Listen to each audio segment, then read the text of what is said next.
Bismillahirrahmanirrahim. Assalamualaikum warahmatullahi wabarakatuh. Alhamdulillahilladzi arsala rasulahu bil huda wa dinil haq liyudhhirahu 'ala ad-dini kullih wa kafa billahi syahida. Asyhadu an la ilaha illallah wa asyhadu anna Muhammadan abduhu wa rasuluhu la nabiyya ba'dah. Allahumma shalli ala Muhammad wa ala alihi wa sahbihi wa man tabi'ahum bi ihsanin ila yaumiddin, amma ba'du.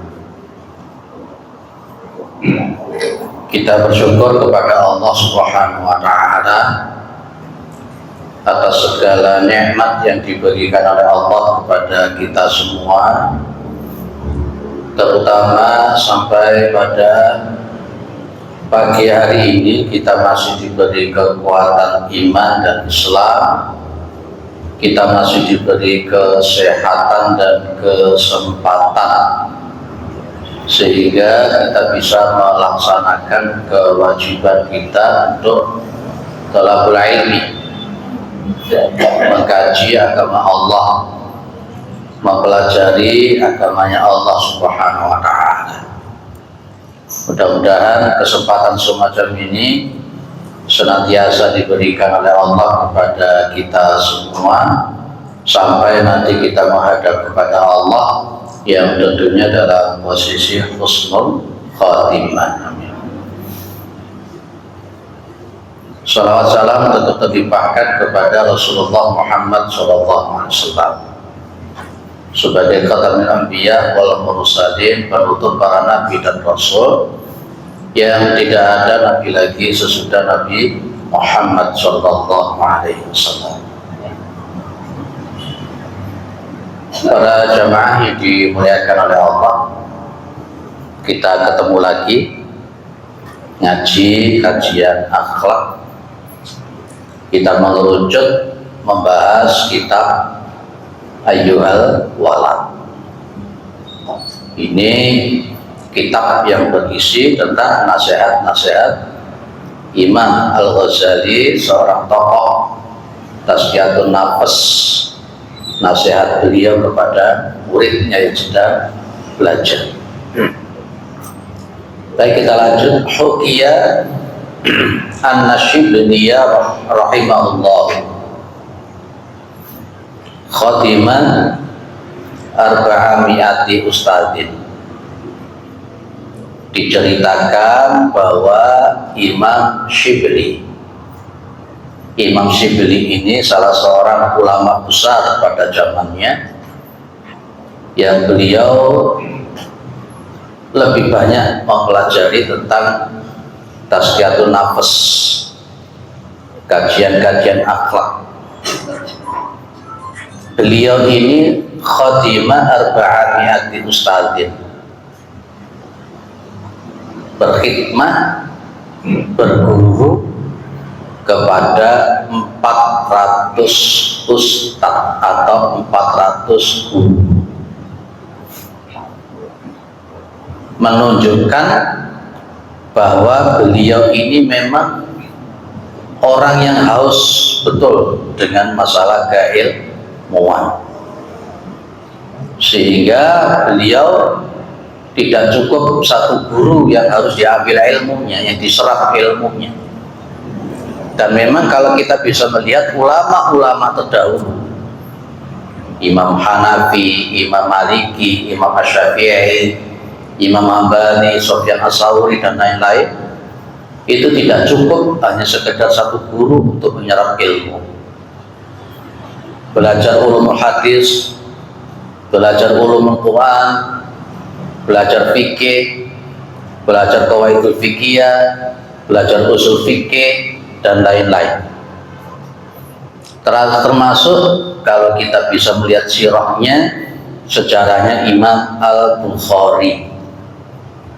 Imam Al-Bukhari itu dalam hikayatnya yang dikatakan oleh para ulama sampai 1000 orang yang harus diparani. Apa? Diparani bahasa Indonesianya apa? Didatangi. Sampai 1000 perawi hadis yang didatangi oleh Imam Al-Bukhari, 1000 orang. Jenengan yang jenengan datangi berapa? Gurunya berapa? Ustadznya berapa? Dan rata-rata memang beliau-beliaunya seperti Imam Asyibli ini tidak hanya belajar pada posisi satu fan ilmu.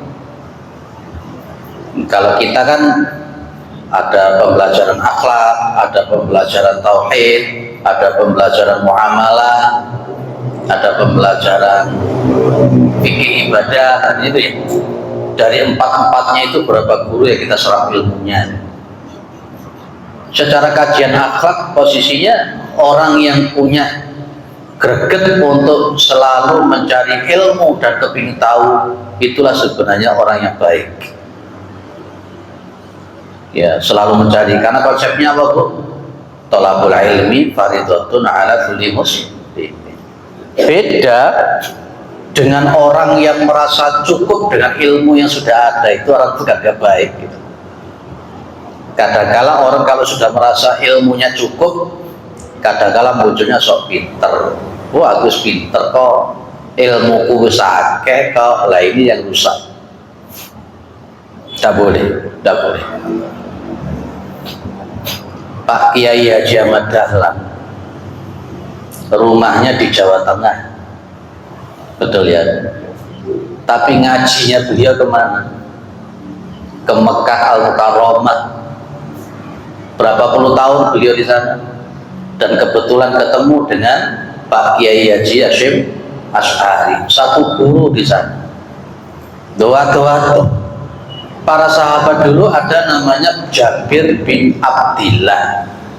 Jabir bin Abdillah itu sampai mengadakan perjalanan 1 bulan untuk menemui sahabat yang lain yang mendengar hadis dari Rasulullah Muhammad SAW. Mengadakan perjalanan 1 bulan ke Syam. Kita ini main yang belimbing ngaji nang Ar-Ruhama kan ya cedek saja, tapi orang gelem teko neng omah lapo, di omah lapo. Oke, baik. Dia berkhidmat kepada 400 guru. Wa qala qara'tu 4,000 hadisin. Dan aku telah membaca 4.000 hadis. Aku telah membaca 4.000 hadis. Masya Allah. 4.000 hadis kurang titik. 4.000 hadis itu tidak sedikit. Jenengan kita ini sudah berapa hadis yang dibaca? Ya, memang kita ini orang Islam kurang dalam hal literasinya. Di kokon moco itu lagi. Ya, di kokon moco itu lagi. Zaman sekarang ini gampang kita itu membaca hadis. Apalagi sudah ada teknologi namanya AI. Pengen hadis apa akan muncul itu di HP jenengan. Kalau zaman dulu untuk mendapatkan hadis itu harus mendatangi para perawi yang lain. Imam Syibli ini membaca 4.000 hadis. Luar biasa ya. Summa ikhtartu, kata Imam Syibli, minha haditsan wahidan amiltu bihi. Kemudian aku telah memilih dari 4.000 hadis haditsan wahidan, satu hadis, amil tubihi, aku mengamalkan satu hadis itu, wa khallaitu masiwahu, dan saya menafikan dari yang selainnya. Ini jangan salah paham ya Pak, bukan berarti Imam Syibli itu membuang hadis yang 3999, tidak.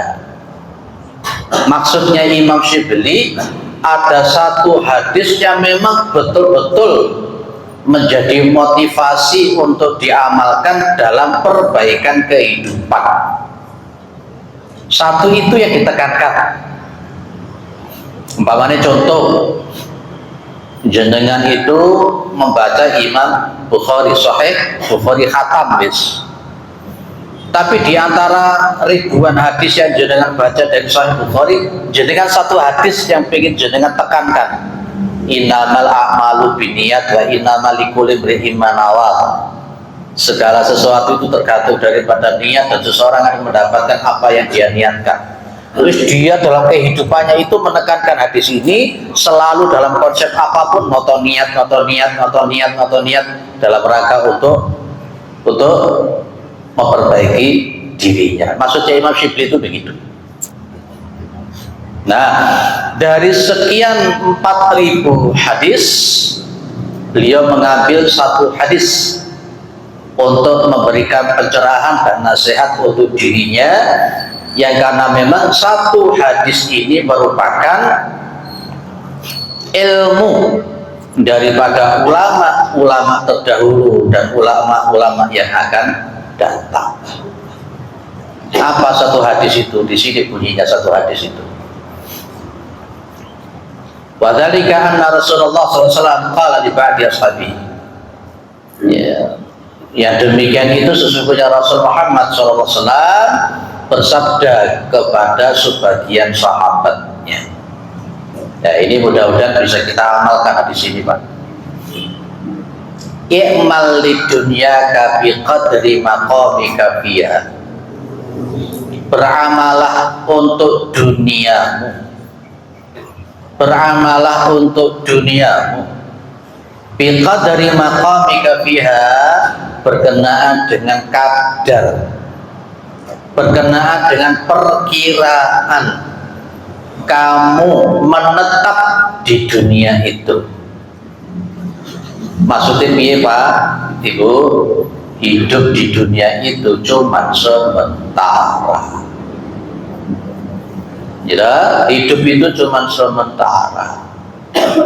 Ibaratnya kata Nabi, kun fid dunya ka'annaka ghariban aw 'abir sabil.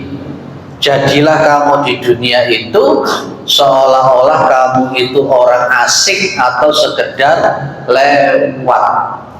Lejarene wong Jawa, urip iku mung mampir ngombe. Betul ya Pak? Kita hidup di dunia ini berarti cuma sementara. Setelah itu kita akan berpindah ke alam barzakh, kemudian kita akan berpindah lagi ke yaumul akhirat sampai nanti kita surga atau neraka. Ya silahkan beramal sesuai kadar kira-kira kita di dunia itu berapa. Tidak banyak kita di dunia.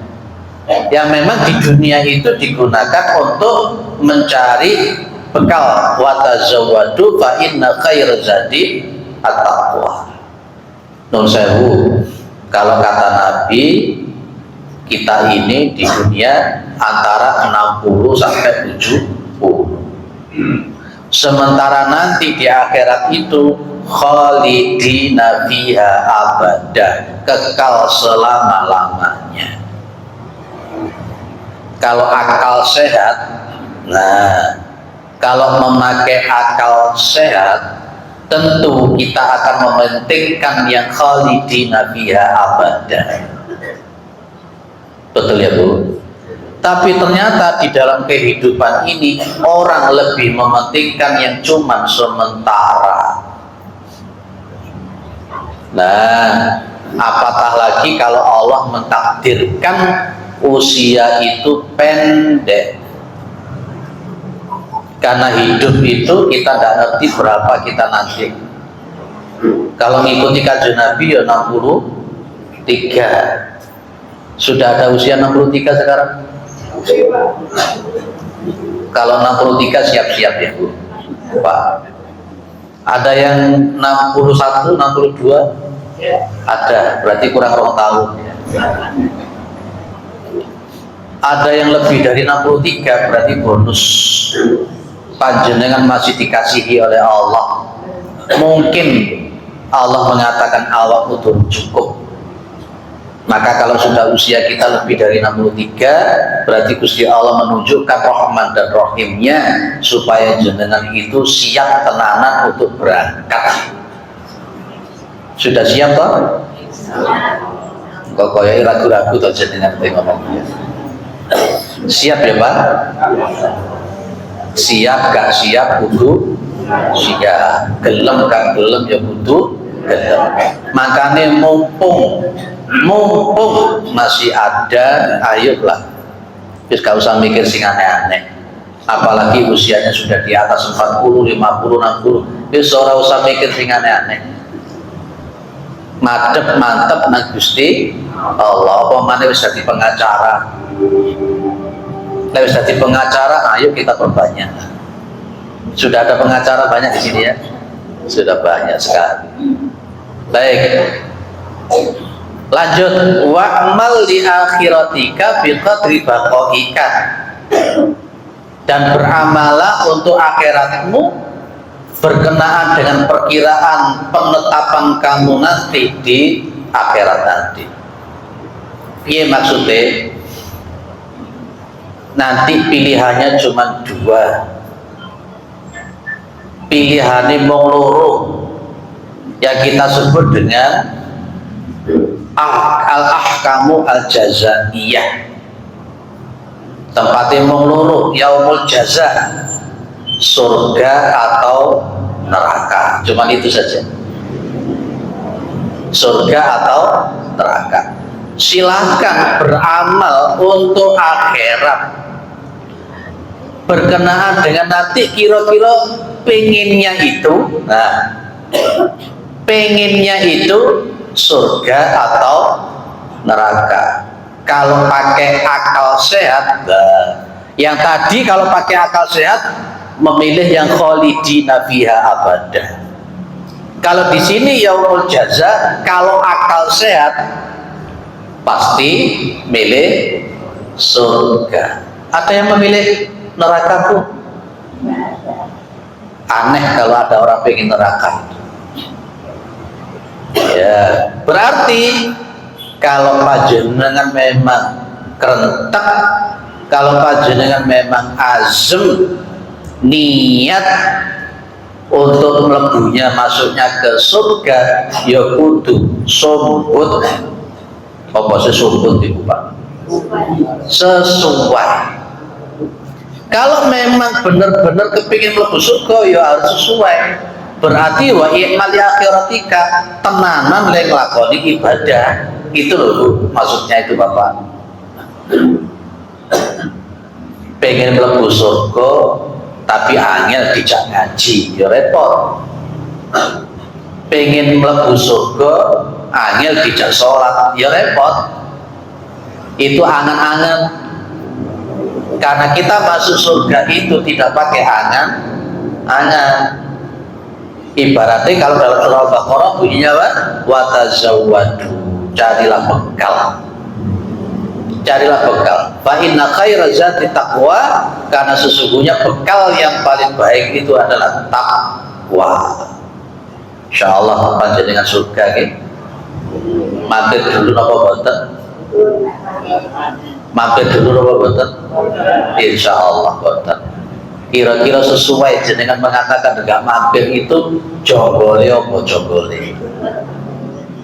Jenengan bilang masuk surga tanpa mampir, itu jonggole apa kira-kira? Apa sih Pak jonggole Pak? Yang diandalkan itu apa kira-kira? Mudah-mudahan ya. Lanjut. Wa'mal lillahi biqadri hajatika ilaihi, dan beramalah karena Gusti Allah berkenaan dengan kadar perkiraan hajatmu, kebutuhanmu kepada Gusti Allah. Akal sehat mengatakan setiap detik kita itu tidak akan pernah lepas dari butuh kepada Gusti Allah. Benar ya Pak? Wong jenengan kate ambekan wae ya butuh Gusti Allah kok. Wong jenengan kate mangan itu ya butuh Allah kok. Mohon maaf, mau Pak, mungkin rada-rada. Wong jenengan kate ngentut itu. Bener ya Bu ya? Butuh Gusti Allah. Lah, ketika memang kita ini masih butuh karo Gusti Allah, ya sing apik nang Gusti Allah, ngono lho. Kalau memang kita itu setiap detik tidak bisa lepas dari butuh kepada Gusti Allah, ya sing api karo Gusti Allah, sing taat karo Gusti Allah. Danio, kalau syariat dari Nabi Adam dulu diterapkan ke kita, dulu pernah saya sampaikan ya Bu ya. Nabi Adam itu berapa kali melakukan dosa? 1. Begitu mendekati pohon, wala taqraba hadhihi syajarata fatakuna minadh dhalimin, itu ternyata Adam mendekati pohon bersama Hawa. Maka begitu mendekati pohon, dia dikeluarkan dari surga. Tidak hanya itu, pakaian yang menempel pada diri Adam dan Hawa dilepasin semua. Tidak hanya itu, dipisah antara Adam dan Hawa, timur dan barat. Tidak hanya itu, tobat diterima hanya ada di Masjidil Haram atau di Mekah Al-Mukarramah. Papat dosane siji, sangsine papat. Kalau syariat itu diberlangsungkan kepada umat Muhammad SAW, terus piye ceritane? Gak ono sing gawe klambi, gak ono sing duwe bojo. Karena begitu maksiat dipisah, begitu maksiat diudani, ya boleh model. Tapi Allah begitu rahman dan rahim kepada kita umat Muhammad SAW. Kita itu bedino gawe maksiat, ya sih mencegah, sih sehat. Masa gak bersyukur toh kita itu. Andai kata umpamanya, kamu maksiat, wis tak stop awakmu mulai nafas. Lawan rumah sakit untuk bernafas, saturasinya turun, beli oksigennya berapa itu?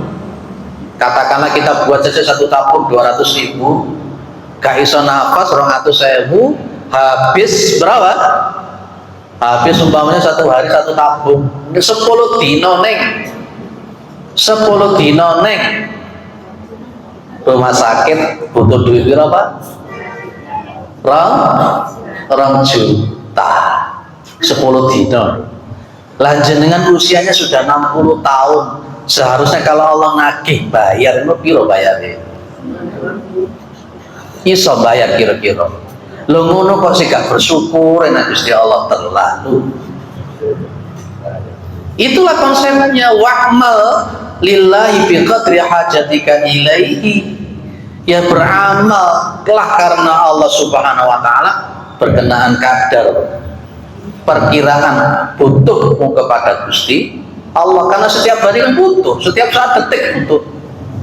Jangan sampai menjadikan Gusti Allah itu ban serep. Iku sing kurang ajar. Nyedet nang Gusti Allah nek mau butuh. Begitu utangi akeh nang mlebu nang Masjidil Haram, lek wiritan sampai ber. Begitu utangi lunas mlebu nang kana apa ndak?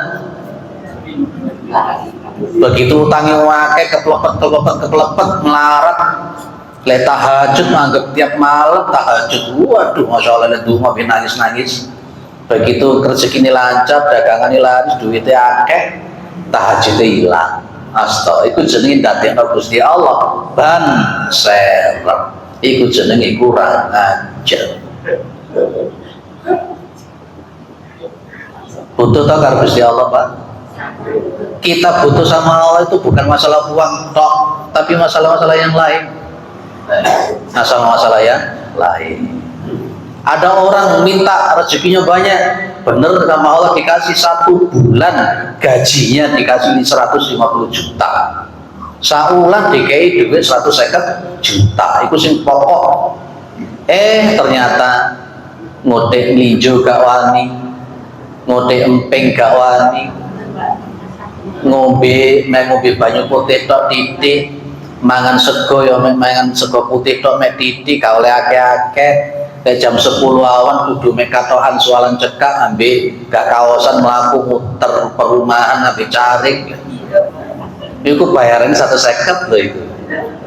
Lalu Gusti Allah kalau mengharapkan begitu, lah duit 150 juta kami apa? Maksud apa sih menikmati? Ya makanya jenengan kayak sehat jasmani rohani itu sudah luar biasa, penjenengan. Disyukuri mawon. Baik, wa'mal linnari biqadri sabrika 'alaiha, dan beramalah krana neraka biqadri sabrika 'alaiha, berkenaan dengan kadar perkiraan sabarmu 'alaiha ing atase neraka.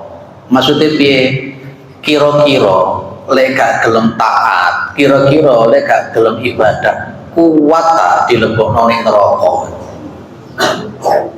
Kalau kita males untuk melakukan ibadah, kalau kita males untuk melakukan taat, marut dong-dongi karo Gusti Allah diuncalne ning neraka, kuat ta.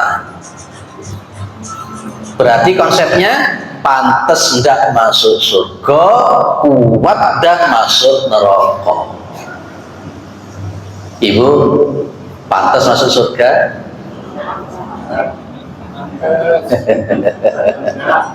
Tenanan ini pertanyaan real ya.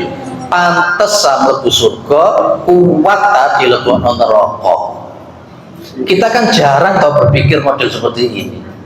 Yang muncul di dalam diri kita itu sok-sokan, kemelinti, malah jadi panitia surga. Lelet jadi panitia surga lah repot bisa. Pak, sampean ngomongi ora penak, ya ngaji ngene iki ngomongi ora penak. Ya, ana sing lara ati ya ora apa-apa. Jenenge ngaji kudu lara ati. Lek kalau lara ati berarti gak masuk. Mlebu tengen metu tengen. Lek mlebu tengen metu kiwas ya masih nyantol 1%, 2%. Tapi lek mlebune metu tengen mlebune tengen metu tengen wis bali kabeh.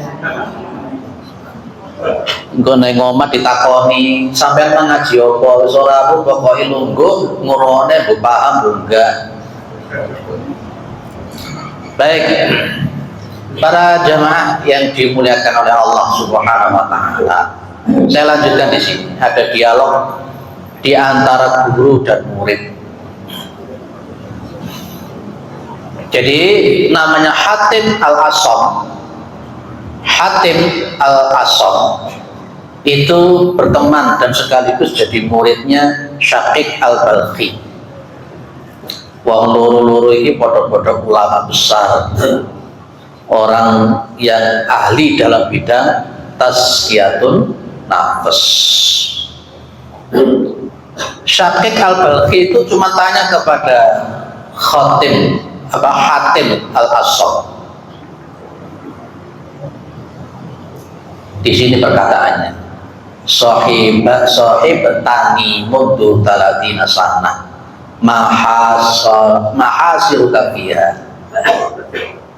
Gini loh, iki jenenge wong sinau tenanan. Anda telah menemani saya selama salatina sana. Salasin itu piro? 30. Anda telah berteman dengan saya, Anda telah berburu, belajar macam-macam, kurang lebih 30 tahun. Memang kata Imam Asy-Syafi'i, wong jenenge sinau itu tidak cukup 1 hari 2 hari. Apatah lagi nanti belajar kepada konsep bagaimana mendekatkan diri kepada Allah. Ya apa caranya bisa sabar, ya apa caranya bisa qanaah, ya apa caranya bisa istiqomah dan seterusnya, dan itu butuh waktu yang lama. Butuh waktu yang lama. Anda telah menemani saya kurang lebih 30 tahun. Kira-kira ilmu yang bisa Anda ambil dari aku itu piro? Apa wae kira-kira? Pertanyaan ini bisa dilemparkan kepada jenengan juga. Panjenengan datang ke Ar-Ruhamah kalau tiap hari Ahad. Kadangkala jenengan itu datang setiap hari Ahad itu sudah dimulai 10 tahun yang lalu. Berarti selama 10 tahun itu hasilnya apa? Kalau jenengan ditakoni model ngono itu saya jawab, Bu. Ini yang namanya Syakik Al-Balkhi takon ke muridnya. 30 tahun kamu belajar sama saya. Yang kamu dapat apa kira-kira? Lah saya juga nanti takon ke jenengan. Kira-kira ngaji selama ini, ngaji kita ngaji akhlak sudah berapa kali pertemuan, puluhan kali pertemuan, kira-kira oleh apa? Makanya memang posisinya para jamaah dimuliakan oleh Allah. Saya kembangkan sedikit ya. Dulu pernah saya sampaikan bahwa hati manusia berkenaan dengan ilmu, terutama ilmu hikmah seperti ini, oleh Kanjeng Nabi itu diserupakan seperti tanah. Ada naqiyatun, ada ajadib, ada qiyanun. Ilmu, terutama ilmu hikmah itu seperti air hujan. Ada model tanah yang pertama itu ketika terkena air hujan, tanah ini bisa menyerap air, menyimpan air. Sekaligus tanah ini bisa menumbuhkan tanaman-tanaman. Amsakatil ma'a wa tumbitu al-kala'a al-usba al-kasir. Jadi ada jenis tanah yang ketika dia dituruni hujan, dia mampu menyerap dan menumbuhkan tanaman-tanaman. Ada orang itu seperti itu, duduk di Masjid Taklim, pelek, ilmu masuk, ya Al-Quran, ya Sunnah, ya hikmah, macam-macam. Dia mampu menyerap, dia mampu menyimpan ilmu itu, dan dia kemudian mampu mengamalkan apa yang dia dengar, apa yang dia lihat. Itu jenis tanah yang pertama. Ada jenis tanah yang kedua, kata Nabi, ajadib. Tanah yang ketika terkena air hujan seret, isone menyerap tok, isone menampung tok, tapi tidak bisa menumbuhkan tanaman-tanaman. Longgone majelis taklim, plek, kerungu, nyatet, eling, sadar lek di jero masjid. Begitu metu teko masjid gak sadar meneh. Dan tidak berjalan apa ilmu yang sudah disampaikan. Sing ngrasani ya tetep ngrasani, sing nglarani tanggane ya tetep nglarani tanggane. Sing lambe, mohon maaf, apa jenenge lambe turah ya lambe turah tetep. Itu akhirnya dia berarti cuma model tanah yang kedua. Iku ibaratnya kata Al-Quran, matalul ladzina hummilut taurata tsumma lam yahmiluha kamatsalil himar yahmilu asfara. Itu perumpamaan keledai. Himar itu keledai, keledai yang memikul asfaro. Asfaro buku-buku. Wis gak angel-angel. Jarane ning dhuwure. Jaran iku mah dikai apa, Bu? Buku. Bermanfaat tidak? Punya manfaat. Ya ndikono nadi-nadi iku mang. Ada orang ngaji ya ngrungokne, ada manfaatnya. Ada manfaatnya sebatas dia tahu, ngerti teorinya. Perkara dia nanti melakukan atau tidak, itu biasanya tidak jalan. Itu model tanah yang kedua. Sing wakeh iki sing nomor loro iki. Ya ngajine mentok. Di pengajian manapun mesti ketok. Apaan saya ngaji ke sana lho, ketemu meneh. Tapi kemudian di dalam kehidupannya belum ada perubahan. Iku jenis tanah yang ketiga, kedua. Sing wangel iku jenis tanah yang ketiga namanya qiyanun. Jadi kan bisa gambarkan tanah yang ketiga itu piye? Ketika dia mendapatkan air hujan, tanah ini tidak mampu menyerap air, apalagi menumbuhkan tanaman. Duduk di masjid salim belek, ilmune belas gak masuk. Ya boleh model ilmune mental kabeh, apa maneh nglakoni tambah ora iso. Takoni teko omah, sampean mengaji yo, jarene ngaji akhlak yo, sing disampaikan mang opo? Wis ora ero aku, pokoknya aku longgo wong aku senden merengkok. Itu jenis tanah yang ketiga. Kalau model jenis tanah yang kedua dan yang ketiga itu yang mendominasi umat kita, maka otomatis tidak akan ada perubahan yang signifikan. Wong sing korupsi kuota haji ku ya kuplukan, ya sholat, ya poso kok. Benar ya? Bagus. Lanjut. Nah, maka di sini Hatim Al-A'sam ditanya sama Syakik Al-Balkhi, sampean iku lho wis guru belajar 30 tahun ngancani aku, intuke opo sih kira-kira 30 tahun? Jenengan pernah berpikir tidak Ibu? Kalau saya sering kali berpikir, nyamono nyamini saya ngasih ceramah tiap hari, ngasih ceramah subuh, ngasih ceramah maghrib, ngasih ceramah tiap hari begitu. Kira-kira oleh aku ceramah iki opo? Apakah saya nyeramai orang, saya sendiri bisa berubah atau tidak? Itu yang saya pikirkan. Karena memang jenenge mubalik itu bisa pertama kali masuk neraka daripada jamaahnya. Antara jenengan sama saya itu bisa jadi saya lebih dulu masuk neraka. Dalilnya apa? Ya ayyuhalladzina amanu lima taquluna ma la taf'alun kabura maqtan 'indallah an taqulu ma la taf'alun. As-Saff ayat 2 ya. Dan 3. Wahai orang-orang beriman, kenapa kamu mengatakan ngomong? Jadi ini omon-omon, sementara kalian itu tidak mampu melakukan apa yang kalian ucapkan. Kabura maqtan 'indallah. Bendu, marah, murkanya Allah begitu besar ketika kalian itu mengatakan kalian tidak mampu melakukan apa yang kalian katakan itu. Nah, makanya dari mubalik itu lebih dahulu masuk neraka, gak sesuai dengan perilakunya. Makanya sudah jadi mubalik ya. Tapi kalau sing bilang dadi mubalik terus piye? Penak sing ngrungokne. Ambil liar-liar ada senden ya. Lah sing ngomong ini ya abot lho. Kira-kira iso nglakoni apa ora nyeramai wong model ngono kuwi.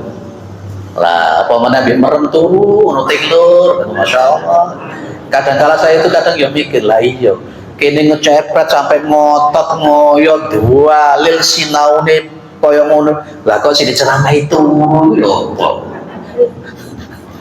Kadang aku ya mikir lah mau ngiki piye ceritane, diceramahi 10 pemane didongengi. Lek Jumatan ana wong turu-turu mesti tak tangeni. Tangi. Mosok ana khotibe berapi-api ceramah kok turu. Akhlaknya di mana letaknya gitu ya. Kalau kita bicara tentang akhlak. Bisa. Lanjut ya. Tekan di mau. Nah ini. Ketika Hatim Al-A'sam itu ditanya, kamu mendapatkan faedah apa? Dia punya faedah-faedah yang bisa diambil dari berguru dengan Hatim. Qala Al-Hatim Al-Faidatul Ula. Nah, ini termasuk nasihat juga buat kita.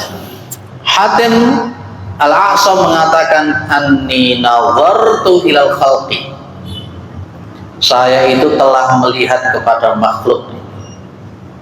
Ibaratnya gini loh, aku itu sedang wong kabeh tak teliti. Fara'aitu likulli minhum mahbuban wa ma'syuqan, maka saya telah melihat setiap orang dari mereka itu punya yang dicintai dan punya yang dirindukan. Jenengan juga gitu ya? Ada yang jenengan sukai kan? Ada yang jenengan rindukan loh? Setiap orang punya sesuatu yang dirindukan, setiap orang punya sesuatu yang disukai. Apa yang jenengan rindukan selama ini? Apa yang jenengan sukai selama ini? Dan rata-rata penelitian survei membuktikan yang dirindukan itu mesti hubungannya dengan masalah duniawi. Ya apa duitnya akeh, bener ya Pak ya? Ya apa uripe penak, ya apa gak keteleyek, ya apa gak duwe utang. Ini dipikir nomor kuwi. Bener ya? Kadang lek wiritan bukan subhanallah, bukan astagfirullah, bukan Allahu Akbar, bukan alhamdulillah, tapi wiritannya ganti duit, utang. Masya Allah. Dadi guru, wis dadi pegawai negeri, muridnya ditelepokno ning kelas, dikai tugas, selanggune ditutup, marut gurune turu. Soalnya lepas pergi dodolan sego, soalnya si kurang, begini dodolan sego sampai ngantuk-ngantuk, begitu mlebu nang sekolahan, muridnya kayak tugas, tutup turu. Enak. Silakan dikerjakan LKS halaman 10 sampai halaman 50. Loh Bu, itu mau kemana? Sik tak turu, ngantuk. Oh no, isi model ngono kuwi. Iya. Aku biyen ya tau dadi guru SD kan. Nek walu ulang kan. Ada orang itu yang apa? Dia punya sesuatu yang dicintai, sesuatu yang dirindukan. Wa ba'du dzalikal mahbub yusahibu ila maratil maut wa ba'du yusahibu ila syafil qabri. Yang dicintai, yang dirindukan itu menemani dia ketika dia sakaratul maut. Sebagian menemani dia sampai di pinggir kuburan. Kemudian apa? Sumayatji'u kullu wa yatruku faridan wahidan. Kemudian orang yang dicintai, kemudian orang yang dirindukan itu meninggalkan dia sendirian. Orang melok neng kuburan babal belas, orang mlebu nang liat lahat belas. Mereka yang sehari-hari dirindukan, mereka yang sehari-hari dicintai sampai sembarang kali dilakoni demi dia yang dicintai, dong-dongi begitu mati gak gelem melok ngancani ning kuburan. Makanya ono istilah I love you forever itu ya, sehidup semati itu alas bela. Kadang kala sing wedok wis mati goleki pasangin sing gede dan garing, wis ngelirak-ngelirik ono rene. Lah, ada yang menarik. Apa kira-kira Bu yang bisa jenengan pikirkan? Kita mencintai orang, kita merindukan orang, kita mencintai harta benda, kita merindukan harta benda, kita pengen mobil mewah, kita pengen rumah mewah. Begitu mati gak ada satupun yang masuk ke yang lahat. Wis pokoknya masih jitil tok til gak ono kancane ning kono wis. Apa dikira bojone jenengan melok nang jero kuburan? Nonsen. Gak ono, mesti mulai, pasti pulang lah itu. Loh, ngono itu berarti seharusnya apa yang kira-kira cinta sejati itu ada pada sih? Ora enak di dunia itu. Ya benar memang sehidup semati, satu mati satu hidup. Se itu artinya satu, berarti sehidup semati, berarti satu hidup satu mati. Mulai kliwis saulan eling, rong wulan eling, telung wulan wis 14. Itu bukan sahabat sejati, bukan cinta sejati. Lah kalau konsepnya seperti ini, kemudian Hatim Al-A'sam mikir, gimana caranya saya punya yang aku cintai, yang aku senangi, yang aku rindukan, dan biar menemani aku nanti sampai saya di kuburan. Apa kira-kira yang saya pikirkan? Itu Hatim Al-A'sam berpikir seperti itu. Saya juga berpikir seperti itu, panjenengan juga berpikir begitu, seharusnya begitu. Apa kira-kira yang kita sukai, apa kira-kira yang kita rindukan, yang mau menemani kita di gelapnya kuburan? Amal soleh. Ya cuman itu. Bagi orang yang beriman karena tadi merindukan surga, ya otomatis yang bisa menjalankan, yang mengantarkan ke surga itu amal soleh. Itulah kawan sejati, itulah cinta sejati, itulah sahabat sejati, namanya amal soleh itu. Sepakat ya Pak? Sepakat. Bayarannya 1,8 M sampai direwangi korupsi, ya tetep gak bisa menemani nanti. Dodongi ya bosok neng penjara ya iso. Kok mati ya duitnya digawe wong kan gitu. Mau apa lagi? Sahabat sejati, cinta yang sejati, yang kita rindukan yang sejati, itu adalah amal soleh. Amal soleh yang kemudian kita cintai, yang kita rindukan, datang nanti menemani di kuburan. Oh, kenapa dia nanti? Sirajan fi qabri, dia menjadi lampu di kuburan saya, kata Hatim Al-A'sam. Amal soleh yang jadi penerang, makanya nanti muncul kata-kata jembaro kubure padango. Nah, apa lanjutannya Bu? Biasanya kan dengan padango dalane jembaro kubure. Siapa yang bisa menemani itu? Amal soleh itu toh. Ya, kajian akhlaknya model semacam ini, apa yang harus kita ambil? Ayolah beramal soleh yang baik. Itu yang nanti menemani jenengan sampai nanti ke surga nanti. Selain itu dah no. Selain itu dah ada. Ya katakanlah, ayo melakukan amal soleh sekuat kemampuan kita. Lupa apa gak boleh toh saya mengambil dunia. Ngambil dunia itu dalam konteks kadar sebagai bekal yang mendekatkan kita kepada Gusti Allah. Jangan mencari dunia yang malah justru dunia itu menjauhkan kita dari Gusti Allah.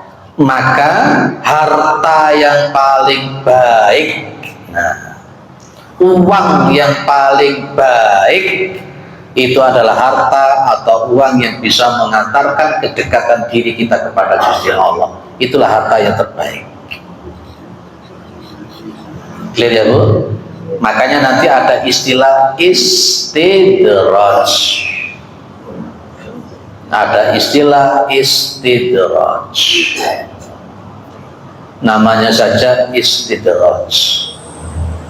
Ciri-cirinya istidraj itu semakin dia diberi uang, semakin dia diberikan rezeki, bukan malah dekat kepada Allah, tapi malah justru jauh dari Allah SWT. Jangan sampai jadi seperti Sa'labah. Ingat kisahnya Sa'labah. Sa'labah itu wangi melarat, wangi fakir, wangi miskin. Ya, dia minta kepada Rasulullah tolong didoakan untuk bisa jadi punya rezeki, punya harta yang banyak. Ya, sebenarnya sejak awal Kanjeng Nabi itu sudah tidak mau sebenarnya Rasulullah Muhammad SAW. Tidak mau Kanjeng Nabi itu. Tapi Salabah ini terus memaksa. Dan akhirnya kemudian oleh Kanjeng Nabi didoakan dan pulang dibawai 1 ekor kambing yang sedang bunting. Begitu diberi, lah ternyata kemudian kambing ini tambah banyak. Kambing-kambingnya tambah banyak. Akhirnya Salabah itu semakin lali, lupa, sibuk dengan kambing-kambingnya sampai tidak datang ke masjid. Sampai ditanyai oleh Rasulullah, aina Salabah, di mana Salabah? Nah, itu jangan sampai seperti itu. Makanya memang kita tetap husnudzon ketika Allah itu memberi sesuatu yang tidak enak. Di situ ada sesuatu yang bagus hikmahnya. Orang itu diuji sama Allah melarat dengan kaya. Dia lebih banyak sukses yang mana kira-kira? Bu, orang itu diuji oleh Allah dengan kekayaan, dengan kemelaratan itu biasanya dia lebih sukses yang mana? Melarat ya, lebih banyak sukses yang melarat ya. Tapi kadang-kala juga akeh juga diuji sugih ya gak lolos, diuji melarat ya tambah gak lolos.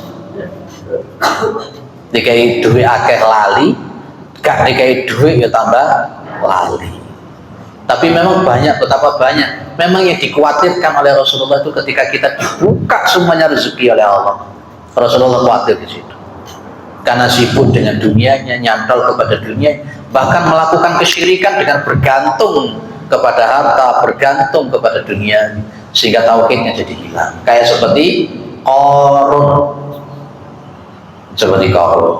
kayak Firaun, kayak Qarun.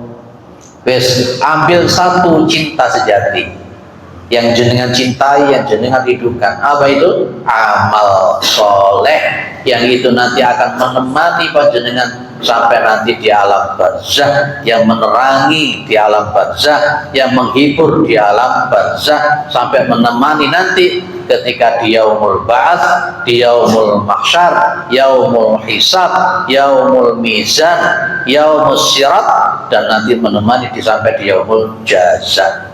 Cinta sejati yang namanya amal soleh tidak akan pernah meninggalkan kita sampai dia melihat kita itu nanti masuk ke dalam surganya Allah. Sementara cinta yang abal-abal, cinta yang palsu, dia tidak akan pernah menemani panjenengan. Ketika nyampe di kuburan dia akan berhenti.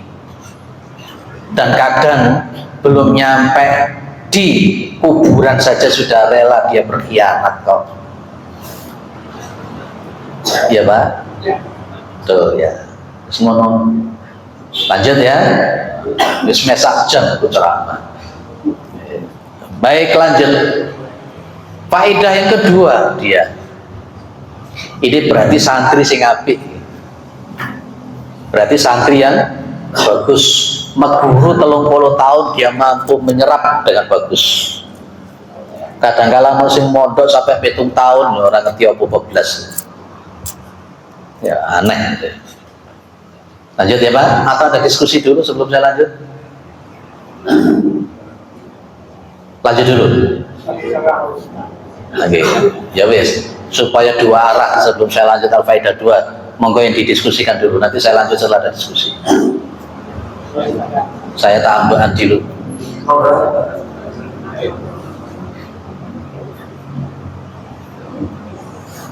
Assalamualaikum Waalaikumsalam warahmatullahi wabarakatuh.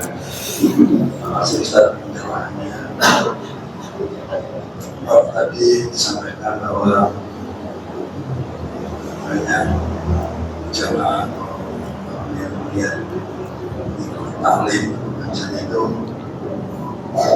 banyak yang misalnya misalnya boleh saja ramai kali-kali manfaat mengenang. Kalau saya berwilayah Muhammad mungkin faktornya penyebabnya bukan hanya dari jamaahnya atau muslimnya, kamu ada faktor dari suhu yang dengan dalam padanya. Kadang-kadang ada mubarak yang menyampaikan dengan mudah dicerna dan mudah dipahami, dan karena keberkahan daripada ilmu mubarak. Karena kalau ada perkembangan pada pesantren dulu, contohnya dengan saya seumur saya 67 tahun ini, di tangga kita di sudah tahu di Semusara itu ada pesantren yang bungkus saja, ya satu pesantren di Semusara sebelah.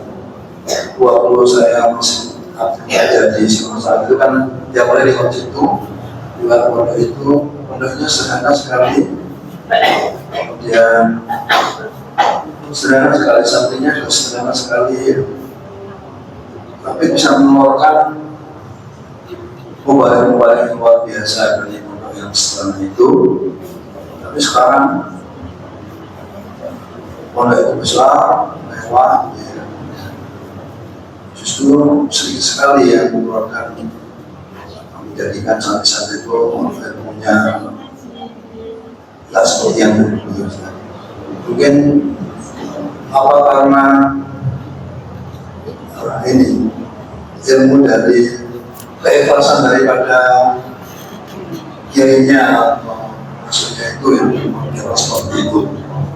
Baik. Karena keikhlasannya, karena memang kalau kita lihat zaman dulu mungkin setelah Rasulullah dan sahabat kata Nabi dan salafus saleh misalnya, banyak orang itu yang tidak mengandalkan dia mengajar ilmunya, dia menimba ilmu agama itu, tidak mengandalkan itu untuk penghidupannya, tapi yang banyak dia punya usaha dan sebagainya. Masuk para yang saya katakan tadi, banyak punya lahan, sawah, keberkahan dari ilmunya itu lebih kelihatan.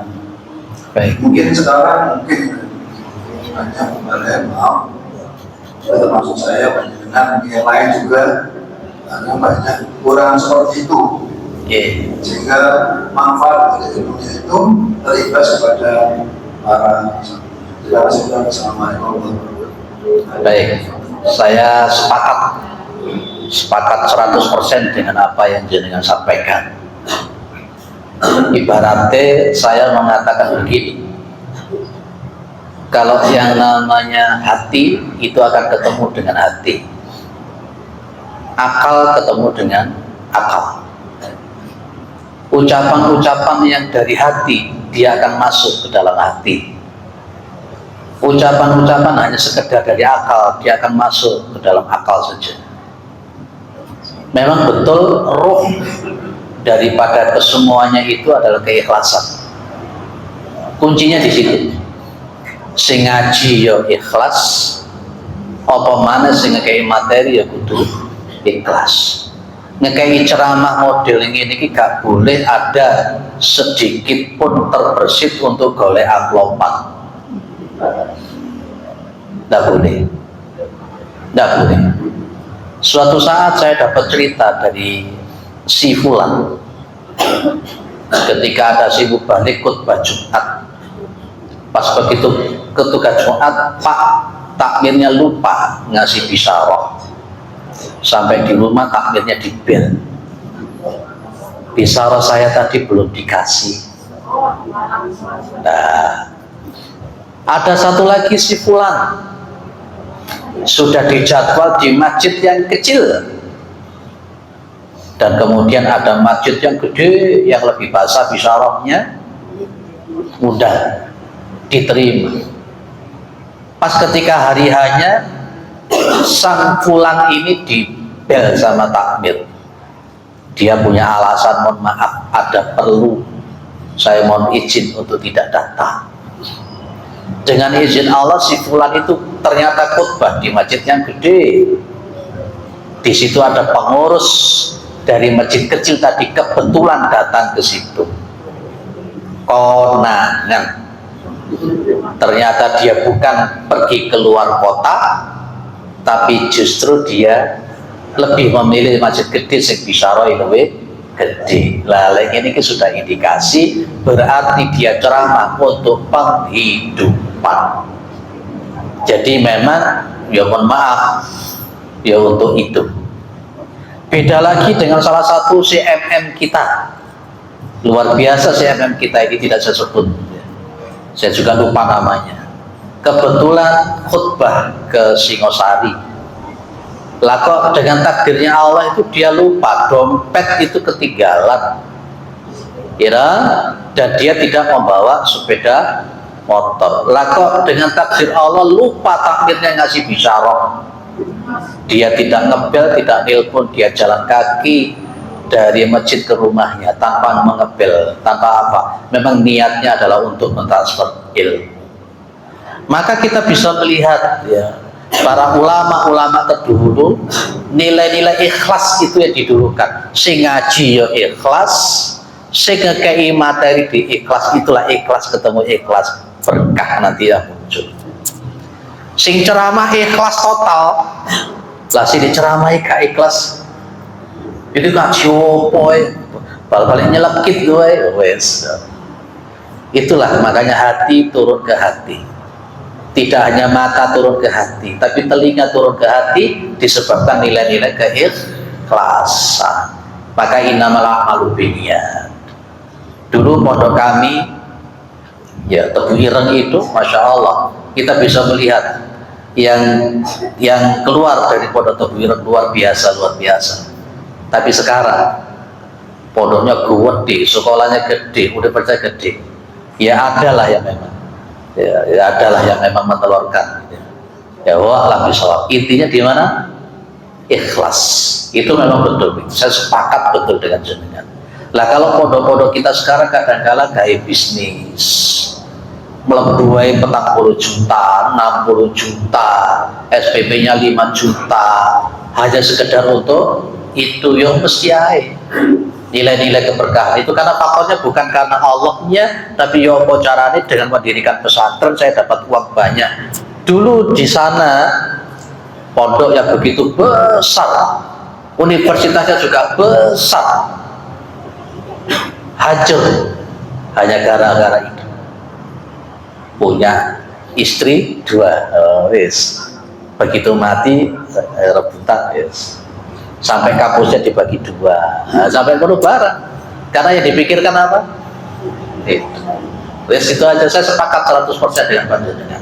Di samping memang nanti ada faktor yang mengikuti, cara menyampaikannya enak, bahasanya gampang dipahami lah. Itu kondisi masjidnya juga enak. Kadang-kadang masjidnya wapi tapi panas, ngomong balik-balik ngewini, itu kadang juga mempengaruhi juga. Atau mungkin yang datang ke sini di rumah punya masalah, untuk menghibur masalah datang ke pengajian, tapi begitu di pengajian mikirnya bukan ngaji, tapi mikirnya masalahnya di rumah. Jadi berbagai macam faktor, tapi nilai yang paling titik poin itu adalah nilai ikhlas murni yang ada di dalam hati masing-masing person. Makanya di antara jamaah ini nilai-nilai keikhlasan itu yang mempengaruhi. Di antara jamaah A bisa menerima 30%, jamaah B cuma dapatnya 10%, ada jamaah yang belas gak itu. Maka lihatlah hati itu, lihatlah hati itu. Insya Allah itu jawaban saya. Jadi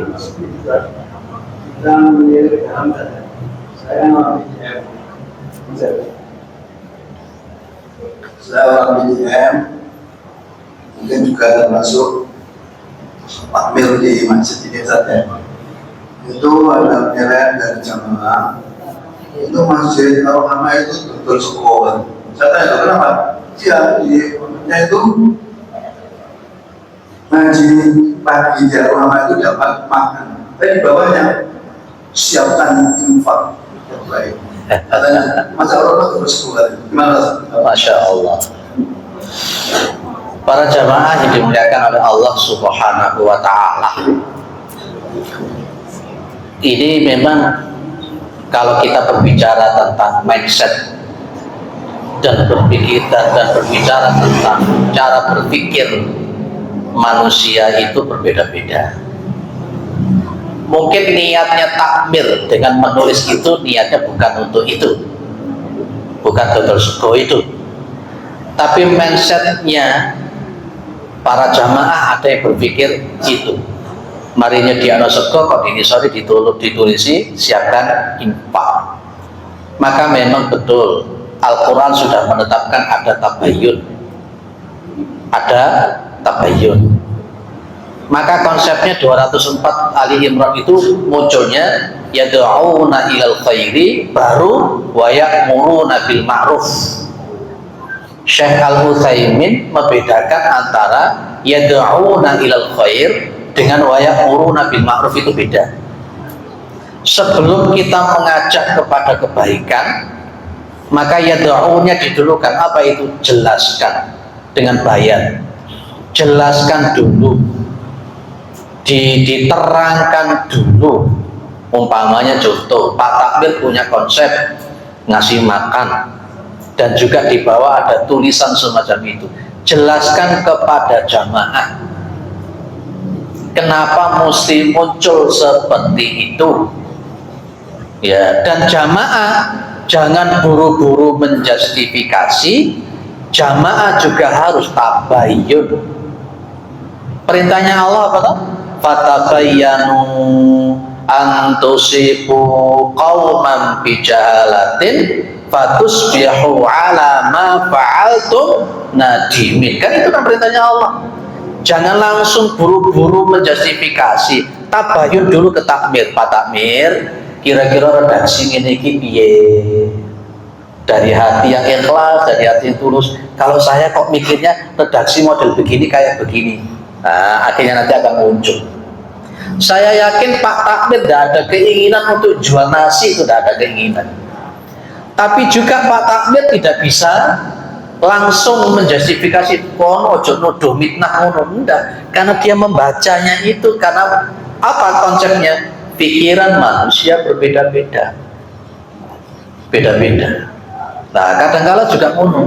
Saya juga dibilang Jumatan kok niati golek konsumsi, ngono iku salah takmir ngadakan konsumsi. Nah, niati takmir ngadakan konsumsi ketika Jumatan, saya yakin tidak ada ingat itu. Dan memang ada sebagian kecil orang yang Jumatan kepingin golek konsumsi, maka di sini perlu ada tabayyun dan sebagainya. Penggunaan kata-kata yang baik, penggunaan kata-kata yang bagus disertai dengan tabayyun itu penting. Itu saja jawaban saya, diplomatif. Panjenengan yang bisa mengambil kesimpulan. Apa maneh orang yang tidak pernah ngaji, apalagi orang yang awam, ya begitu baru datang ke sini, wih oleh mangan, tapi kok disuruh infak lah, itu akhirnya mindsetnya sudah jadi berbeda. Gitu gitu. Baik, diplomatik jawaban saya gitu. Oke, moga Pak. Waalaikumsalam warahmatullahi wabarakatuh. Yang saya tanyakan dari mondok 30 tahun hanya sama satu dan akhirnya bermati yang menemani amal yang oleh permainan ini seumpamanya atsau bila apakah kita akan ditemani sampai di sama yang dicintai. Yang kedua,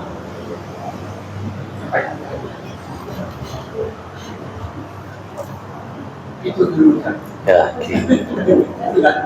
oke. Dari sekian ilmu yang diberi oleh sang guru, dia mendapatkan satu itu yang betul-betul menancap di dalam dirinya, walaupun ilmu yang lain dia ambil juga. Dalam ranah tazkiyatun nafas, dia berpikir A, berpikir B, melihat A, melihat B. Oh, tiba iyo amal soleh itu yang bisa menemani aku. Ini adalah ilmu yang paling luar biasa yang tidak boleh kita lupakan. Dan artinya apa? Al-Hatim Al-Aqsam ini punya pemahaman secara tazkiyatun nafas, secara adabi, secara akhlaki, bahwa jadi orang itu harus betul-betul memilih dan memilah mana yang memang layak untuk dicintai. Maka saya kaitkan dengan nasihatnya Jibril kepada Nabi Muhammad. Masih ingat nasihatnya Jibril kepada Nabi Muhammad? Di antaranya isma syi'ta fa innaka mayyitun. Silakan hidup sesukamu, kamu nanti akan mati. Jibril juga mengatakan ahbib man syi'ta fa innaka mufariquhu. Silakan kamu cintai siapapun yang kamu cintai, kamu akan berpisah dengan itu. Yang tidak berpisah hanya amal soleh. Dan Jibril juga mengatakan wa i'mal ma syi'ta fa innaka majziyun anhu. Dan silakan beramal, silakan apapun kamu amalkan, tapi iling, kamu nanti akan dibalas oleh Allah Subhanahu wa Ta'ala. Jadi Al-Hatim Al-Aqsam ini seorang santri yang cerdas, dan dia meyakini bahwa ngaji itu adalah adanya perubahan perilaku. Itu yang paling penting, itu namanya pedagogiknya di sini. Dalam konsep tujuan pedagogik pembelajaran, karena saya seorang guru, jadi yang ngomongin masalah guru gitu. Jadi konsepnya adalah ketika orang jadi guru, ketika orang belajar, maka sebenarnya titik poinnya itu adalah adanya perubahan. Perubahan apa? Otomatis perubahan perilaku. Makanya kadang-kala saya itu kalau bilang sama anak-anak murid saya itu, sekolah mulai PAUD, TK, SD, sekarang masuk SMP, buat sampah ning tempatnya kok gak iso. Gitu loh kan, tujuan pedagogi kan begitu. Buat sampah mau nih kan, apa maneh sing SMP ini lulus, SMA ini lulus, perguruan tinggi lulus, buat bungkusnya permennya sembarangan, buat sampah ora iso. Kira-kira perubahan apa mulai dari PAUD sampai kuliah itu?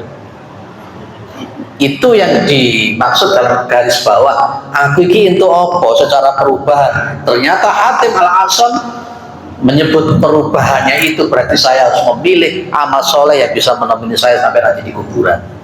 Lah itulah konteksnya. Makanya pertanyaannya muncul sekarang. Panjenengan rajin datang ke Masjid Taklim. Perubahan apa yang sudah ada? Banyak tau perubahannya jenengan. Sing tadinya senengane ngrasani saiki wis ora. Sing senengane ngelok-ngelokne wong saiki wis gak ngelok-ngelokne. Sing senengane adigang-adigung adiguno, sok-sokan kemelinti wis mandek kemelintine. Itulah perubahan-perubahan itulah. Itu hasil daripada belajar. Makanya konsepnya itu yang ditanyakan oleh siapa? Syakik kepada muridnya Al-Hatim Al-Aqsam, kira-kira perubahan apa? Saya kalau ngajar di kelas itu, ngajar agama, saya itu tidak butuh harus selesai target berapa bab, enggak saya. Masalah nilai untuk anak-anak itu bisa afektifnya, bisa psikomotoriknya, bisa kognitifnya.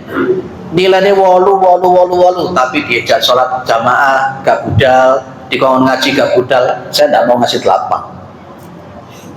Karena ilmu itu adalah perubahan.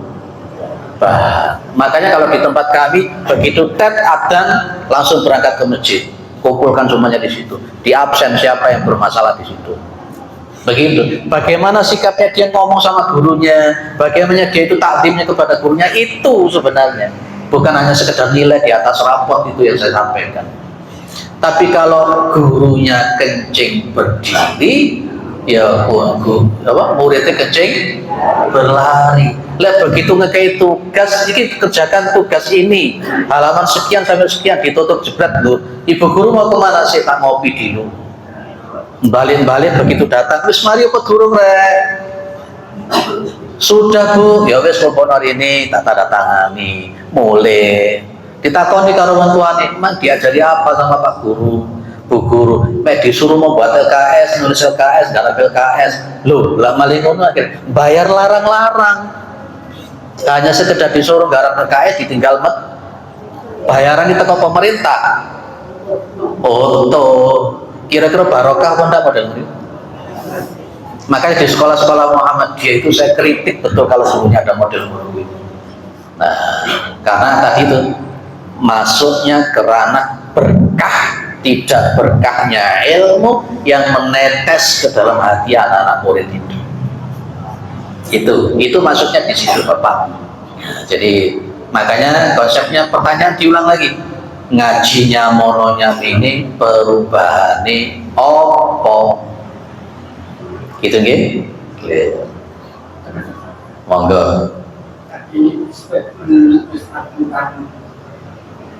Lebih miskin atau kaya? Nggih, terus Saya pernah baca hadis. Apa hadis ini benar? Apa sahih? Apa bukan? Ini dulunya. Katanya seorang guru, ya Allah, jadikan aku miskin. oh iya Kumpulkan dengan orang-orang miskin. iya Matikanlah aku dalam keadaan miskin. itu hadis Pak, itu hadis dari Nabi dan hadisnya sahih dengan konteks penguatan dari sudu ba'du ba'don, sanadnya saling menguatkan. Nabi Muhammad SAW itu mengatakan Allahumma ahyini miskinan,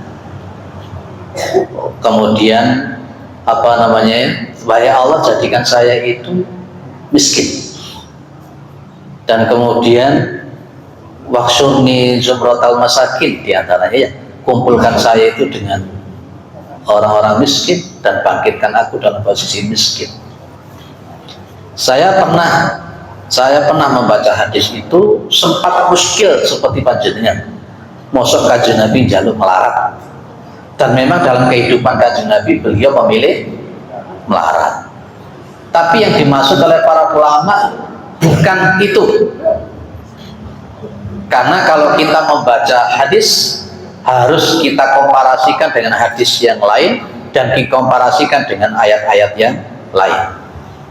Sementara ayatnya bunyinya wabtaghi fima atakallahu darul akhirah wa la tansa nasibaka minad dunya, itu surat Al-Qasas itu.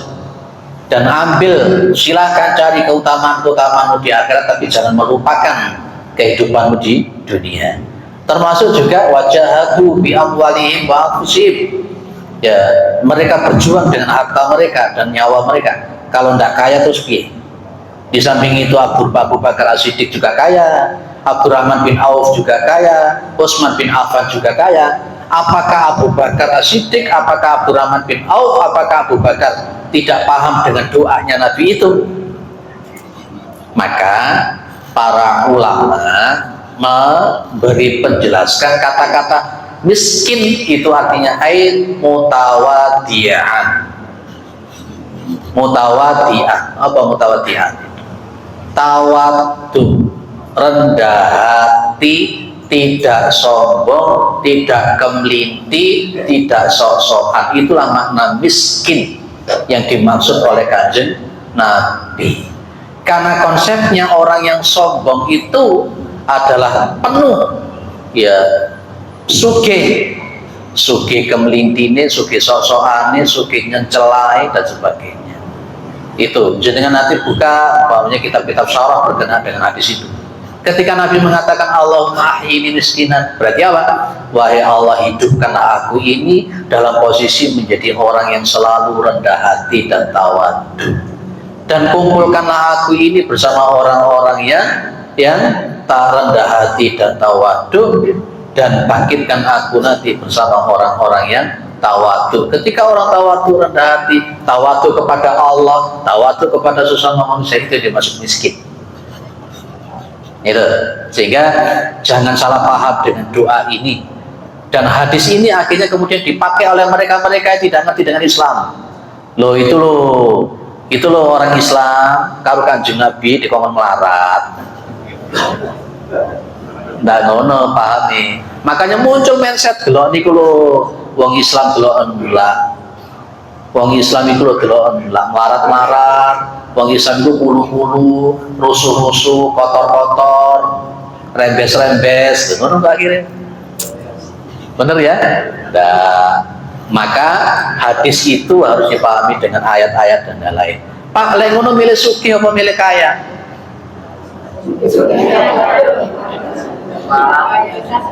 Memilih kaya yang kekayaan itu bisa mendekatkan diri kepada Allah. Ngono ta wae niru Abu Bakar. Tapi lek Pak aku pengen melarat kaya Kanjeng Nabi, ya terserah. Tinggal kuat apa ora, ngono lho. Itu aja. Clear. Jenengan kate mondokno arek ya butuh duit. Jenengan kate bangun ruhama iki ya butuh duit. Lah saiki mondokno arek minimal 10 juta. Iya, ya jenengan ya butuh duit. Makanya mintalah kepada Allah, bukan kaya. Mintalah kepada Allah, bukan kaya. Bukan minta miskin, tapi mintalah cukup. Minta cukup itu saja. Maka konteksnya warisku kafafan, kata Nabi. Rezekinya itu cukup. Katanya kalau anak cukup. Katanya tuku sepeda motor cukup. Katanya bayar SPP cukup. Katanya infak sedekah zakat cukup. Ono bapak-bapak ngomong dengan pusat, berarti katanya kayak lagi mana cukup ya. Wah, sudah sampai ke sana ya. Oke, selanjut itu gimana? Oke. Dan jenengan berani tidak pakai hadis itu untuk berdoa? Berani? Oh sudah ya, berarti jalur miskin tenanan ya. Berarti maksudnya apa itu? Tawadhu, mutawadian itu maksudnya. Tapi andai kata kemudian Allah mengijabahi jenengan jadi miskin tenanan, ya rapopo kan gitu ya. Dalam katina ruhamah gak dosamu kayak so ngaji loh kata ibu. Mintalah cukup tadi ibu ya, cukup pati ngaji butuh samu cukup. No. Pokoknya jalur aja cukup. Oke. Oke, monggo. Oke, terakhir. Oh, monggo. Tentang maksudlah kamu Islam dengan kamu. Oh iya. Yang dimaksud apa itu? Dia itu sudah menjalani secara iman apa enggak? Oke. Bapak, tidak ada yang sempurna ya Pak. Tidak yang sempurna. Allah mengatakan di situ di juz yang kedua itu ya. Ya ayyuhalladzina amanu dkhulu bisilmi kafah wa la tattabi'u khutuwati syaitan innahu lakum aduwwun mubin. Jangan berhenti di situ. Lanjutkannya di bawah. Fa in zalaltum min ba'di ma ja'atkumul itu. Teruskan di bawah ayatnya itu. Ya, jika kalian itu memang terpeleset, menyimpang setelah datang kepada kalian itu penjelasan, maka di situ Allah itu Azizun Hakim. Maka yang dimaksud untuk masuk ke dalam Islam secara kafah, secara proses kita berupaya masuk ke dalam apa-apa yang memang sudah menjadi aturan. 4. Masuklah kepada Islam dalam konsep akidahnya. Ya akidahnya sing api, ojo syirik dan sebagainya. Masuklah Islam dalam konsep ibadahnya. Ibadah api, mengerti tentang ibadahnya, macam-macam. Masuk dalam konsep akhlaknya. Jadi tidak hanya akhlak, tidak hanya akidahnya yang lurus, tidak hanya ibadahnya yang bagus, tapi juga akhlaknya yang baik. Tidak hanya itu, yang keempat muamalah duniawiyahnya. Ini 4 hal ini kita berupaya untuk jadi baik. Akidahnya, ibadahnya, akhlaknya, muamalah dunia biarnya. Itu 4 itu berupaya. Secara proses kita masuk ke semua ini. Ya Islam itu ya papat itu. Di otak-atik ya balikin 4 iki. Kalau panjenengan sekarang duduk di sini ini maksudnya kemana? Maksudnya ke ada akidahnya juga masuk, muamalah duniawinya juga masuk dan lain-lain. Gitu gitu Pak. Jadi masuk tenanan berupaya all out. Perkara nanti kita bisa sampai klimak atau tidak, Allah bisa. Seperti prosesnya itu. Maka munculnya fattaqullaha mastata'tum. Apa artinya mastata'tum? Jangan salah paham. Ya, kata-kata mastata'tum seringkali dibuat alibi untuk males. Bertakwalah Allah kepada Allah sesuai dengan kemampuan kalian, kan biasanya ngono. Padahal kata-kata mastata'tum itu bukan hanya sekedar itu. Suatu saat nih, terakhir 1 menit, ada santrinya itu tanya kepada Pak Yainya, apa arti mastata'tum itu? Akhirnya kemudian Pak Yainya menyuruh santri-santrinya lari. Ada yang 1 kali berhenti karena mastata'tum tadi sesuai dengan kemampuan kalian. Ono sing ping 1 berhenti, ping 2 berhenti. Tiba-tiba kemudian Pak Yainya ikut lari. Pak Yainya ikut lari. Gak berhenti sampai santrinya bingung.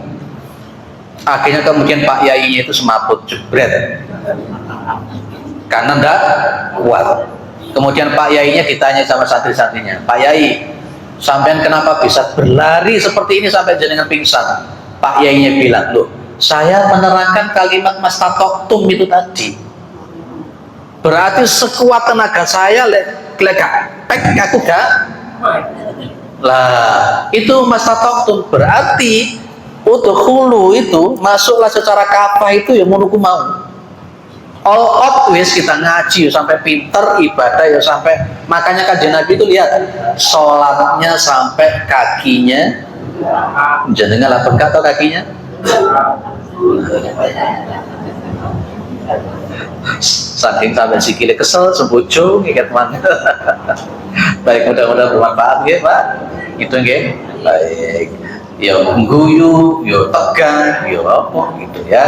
Mudah-mudahan bermanfaat. Mudah-mudahan kita ini husnul khotimah. Mudah-mudahan kita ini masuk surga ya Pak.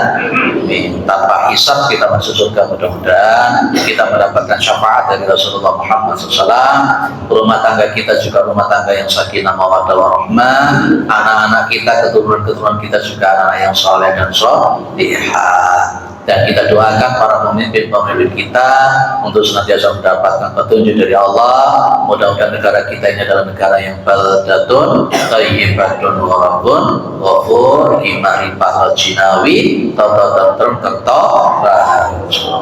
Kurang lebihnya maaf.